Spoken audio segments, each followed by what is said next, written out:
बिस्मिल्लाहिर्रहमानिर्रहीम, अस्सलामु अलैकुम व्यूअर्स।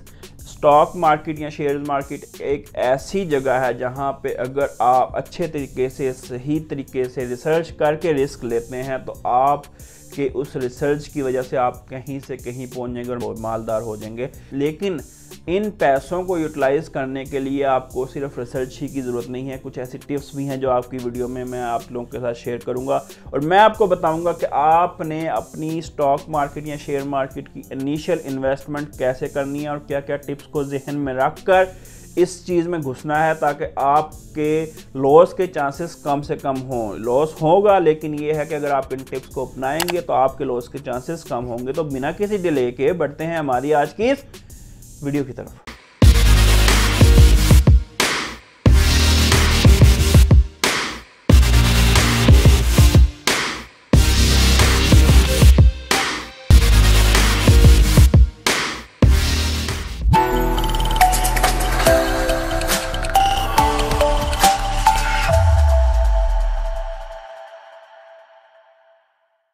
व्यूअर्स, नंबर 1 पे जो टिप मैंने ओबियसली हर चीज़, हर बिजनेस, हर जॉब के लिए वो होती है रिसर्च। जी हाँ, यहाँ पे भी आपकी रिसर्च बहुत ज़्यादा मैटर करती है। आपको बहुत अच्छी रिसर्च होनी चाहिए और स्टॉक मार्केट की कंपनी से पहले आपको स्टॉक मार्केट के बारे में पूरी तरीके से पता करना होना चाहिए। शेयर्स किसे कहते हैं और कैसे ये वर्क करते हैं, आपको पूरी रिसर्च होनी चाहिए और उसको पूरी रिसर्च करके आपको इस चीज़ में इन होना चाहिए। ओबियसली तभी जो है ना आप इसमें कामयाब हो सकते हैं।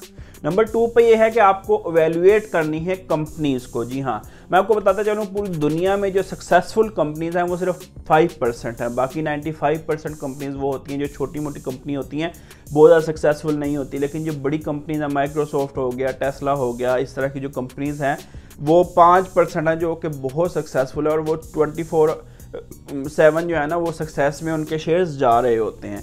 लेकिन उसके अलावा इसका मतलब ये नहीं है कि जो 95% कंपनीज हैं वो सक्सेसफुल नहीं है, वो बिलो एवरेज होती हैं। ठीक है, इस वजह से जो है ना उनके शेयर्स बहुत ज़्यादा एकदम से अप डाउन नहीं जाते, लेकिन उसमें आपको कमाने के लिए अच्छा अपॉर्चुनिटी है।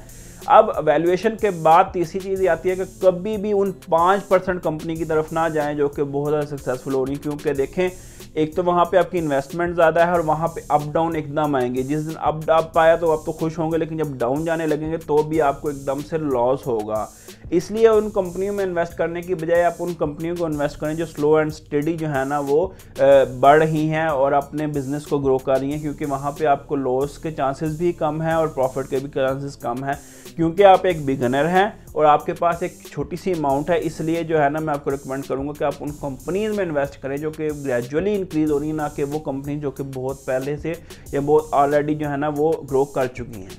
नंबर 4 पे जो है ना बहुत ही इंपॉर्टेंट टिप है। देखें, एक इंग्लिश का मुहावरा है कि don't put all your eggs in one basket. जी हाँ, कि अपने सारे अंडे एक बास्केट में न रखें कि एक दफ़ा बास्केट टूटी तो आपके सारे अंडे फूट जाएंगे। अपने अंडों को डिफरेंट बास्केट्स में रखें।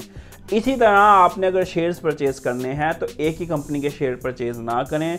अगर आपके पास मिसाल के तौर पे 1 लाख रुपए है तो 10-10 हज़ार के 10 डिफरेंट कंपनीज में शेयर परचेज़ करें। खुदा ना खास्ता अगर एक कंपनी लॉस में जाती भी है तो दूसरी कंपनी अब जाएगी और उसमें जो है ना आपको जो है ना प्रॉफिट होगा, इसकी वजह से आपको लॉस नहीं होगा। अगर आप एक ही कंपनी में जो है ना अपना इन्वेस्टमेंट करेंगे, अगर वो कंपनी डूबती है इट मीन आपके सारे पैसे डूब जाएंगे। और नंबर 5 पे जो हमारे पास टिप है वो ये है कि आपको अगर लॉस होता है तो आपको उससे घबराना नहीं है, आपको टेम्परामेंट रखना है। आपके लॉस की जो है ना वो आप अपनी ट्यूशन फीस समझकर जो है ना उसको दे सकते हैं कि ये जो लॉस हुआ है ये मेरी वो ट्यूशन फीस है जिसकी वजह से मुझे एक्सपीरियंस गेन हुआ है। जी हाँ, बिल्कुल किसी भी चीज़ में, किसी बिजनेस में, किसी जॉब में एक्सपीरियंस गेन करने के लिए आप अगर जॉब करनी है तो आप इतनी स्टडी करते हैं, 16-18 ईयर्स तक स्टडी करते हैं, तो ओबियसली वो भी आपके पैसे लॉस में ही जाने चाहिए इस तरह से। लेकिन नहीं, वो आपकी इन्वेस्टमेंट है, फ्यूचर इन्वेस्टमेंट है और आपकी एक किस्म की ट्यूशन है। इसी तरीके से अगर शेयर्स में आपको कोई लॉस होता है तो आप उसको ये ना समझें कि ये मेरा लॉस है, आप उसको ये समझें कि शेयर्स की ट्रेडिंग के लिए ये मेरी ट्यूशन फीस है जो मैंने इसको सीखने के लिए लगाया है। तो इस तरीके से आपने टेम्परामेंट भी आएगा और आप पे लॉन्ग टर्म जाने की हौसला जो है ना वो भी डेवलप होगा। एंड पे आपको ये मशवरा दूंगा कि फ़ौरन कंपनीज़ में इन्वेस्ट करने की कोशिश करें ज़्यादा से ज़्यादा, क्योंकि फ़ौरन कंपनीज़ में ज़्यादा प्रॉफिट के चांसेस होते हैं एज़ कम्पेयर टू लॉस।